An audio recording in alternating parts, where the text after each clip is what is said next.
The United States, on the other hand, says it is certain of Ukrainian sovereignty. And speaking from the White House, U.S. President Barack Obama said any violation of that sovereignty would be deeply destabilizing. He added that there will be costs if Russia intervenes militarily in Ukraine. Nathan King joins us now here in the studio with more. And Nathan, just a lot of developments here in the last few hours. Yeah, the U.S. is reacting carefully, Elaine. U.S. President Barack Obama warning Russia of unspecified costs for any military intervention in the Ukraine. It would be a clear violation of Russia's commitment to respect the independence and sovereignty and borders of Ukraine and of international laws.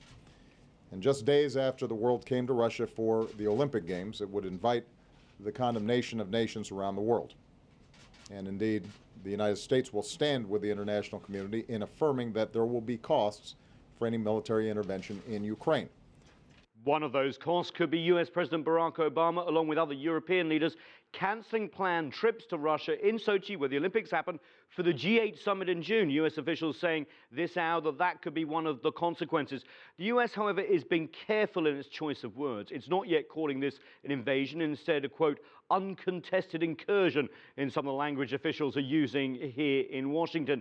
Now, the Russian Foreign Ministry has confirmed that Russian troops are in the Crimean area, but they are there to protect naval bases at Sevastopol and say it's operating under the agreement it has with Ukraine, which allows Russia's Black Sea Fleet in the area until 2042. And speaking at the United Nations, Russia's UN ambassador Vitaly Churkin stressed Russian ties to the area and accused others of not understanding the situation.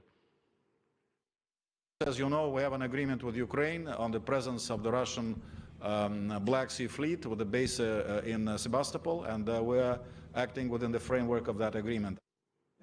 The U.S. is also calling for immediate mediation in the crisis.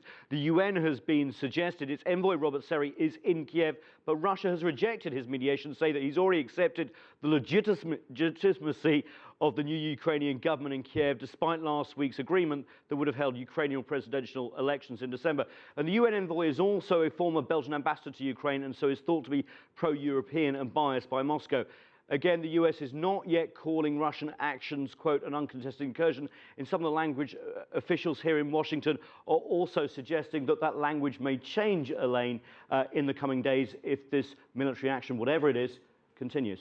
So is this looking more dangerous on an international level? Because it's not every day that you have the President of the United States coming out for an unscheduled news conference. That's right, but they're being very careful indeed. No warning of any naval ships moving, no threat of any military action. There is a feeling, even before this military incursion in the last few days, and we've seen it from comments from John Kerry and also allies like Britain, that they understand Russia's influence in this region. But what they say is they want Russia along to work with the international community, not just for its own interests. All right, Nathan King, thank you very much for that update.